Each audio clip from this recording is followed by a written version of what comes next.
తద్వారా ఎవ్రీ ఎకరాకు నీళ్లు ఇవ్వాలనుకున్నాం. అందుకే మీరు చూస్తే 14-19లో ఆవరేజ్ అని ఎవ్రీ ఇయర్ 13,683 కోట్లు ఖర్చు పెట్టాం. ఆవరేజ్ వీళ్ళు వచ్చిన తర్వాత దాన్ని 7,100 కోట్లు తగ్గించేశారు. బడ్జెట్ పెరిగింది, ఎక్స్పెండిచర్ తగ్గించారు. ఆ డబ్బులు కూడా కాంట్రాక్టర్లకు అడ్వాన్స్ ఇచ్చుకున్నారు తప్ప ఎక్కడ ఏ పని కాలేదు. అంత మునుపు కూడా రాజశేఖర్ ముఖ్యమంత్రిగా ఉంటే 4,200 కోట్ల ఖర్చు పెట్టాడు. తర్వాత 3,430 కోట్లు ఖర్చు పెట్టారు. ఫస్ట్ టైం చరిత్రలో 13,683 కోట్ల రూపాయలు ఎవ్రీ ఇయర్ ఖర్చు పెట్టి సాగునీరు కోసం ఎక్కువ ప్రాధాన్యత ఇచ్చాం. పోలవరాన్ని కూడా ముందుకు తీసుకెళ్ళాం. ఈరోజు ఈ పరిస్థితిలో మీరు కూడా అధ్యయనం చేయండి, డేటా అంతా మీకు కూడా ఇస్తాను. ఇందులో రహస్యాలు ఏమీ లేవు. అలాంటివన్నీ స్టడీ చేసి మనం ఏం చేయాలో చేయడం, దీన్ని కంప్లీట్ చేసుకోవాలి. ఇది ఒక కేస్ స్టడీగా ప్రతి ఒక్కరికి అర్థం కావాలి. రాష్ట్రంలో ఉండే ప్రతి ఒక్క వ్యక్తికి సంబంధించిన ప్రాజెక్ట్ ఇది, వాళ్ళ భవిష్యత్తుకు సంబంధించిన ప్రాజెక్ట్ ఇది. ఏదేమైనా బాధ, ఆవేదన, ఒకసారి ఎమోషన్ కూడా వస్తుంది. నిబ్బరంగా ఉండి దీన్ని ముందుకు తీసుకుపోవాల్సిన అవసరం ఉంది. మొదటి కావాలి, రివర్స్కి వచ్చేది.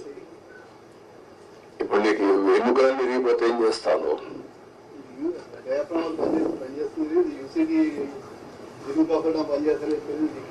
అది లేదు, అప్పర్ కాఫర్ డ్యామ్ లేదు, లోయర్ కాఫర్ డ్యామ్ లేదు, గైడ్ బండ్ ప్లస్ గ్యాప్ 1 సగం కొట్టుకొని వెళ్ళిపోయింది. ఒకటి కాదు, అస్తవ్యస్తమైన పరిస్థితి. సార్ రివర్స్ టెండరింగ్ అన్ని చేశారు కానీ డబ్బులన్నీ ఆదా చేస్తున్నామని చెప్పి వేరే సంస్థలతో పని చేయించారు. ఇప్పుడు దానివల్ల ఆదాయం ఎంతండి? ఇప్పుడు కథనంగా ఖర్చు అయిపోతుంది ఎంత? నేను ఏమంటానంటే ప్రాజెక్టు కొట్టుకొని మేడం రివర్స్ టెండరింగ్ మీరు అర్థం చేసుకోవాలా.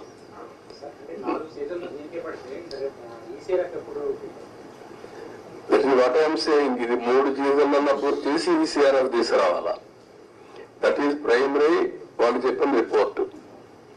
దాన్ని నేను ఇంకా అధ్యయనం చేయాల్సిన అవసరం ఉంది. ప్రాథమికంగా వాళ్ళు ఇచ్చినటువంటి రిపోర్ట్లు ఇచ్చిన డేటా నేను చెప్పాను. మళ్ళీ వీళ్ళు ఎంతవరకు అవగాహన చేసుకున్నారు? సిఏ చెప్తుంది, కేంద్ర మంత్రి ఏం చెప్తాడు, మళ్ళీ ఈ సమస్యలన్నీ పెట్టారు. వాళ్ళు ఎప్పుడు రిపోర్ట్లు ఇస్తారు?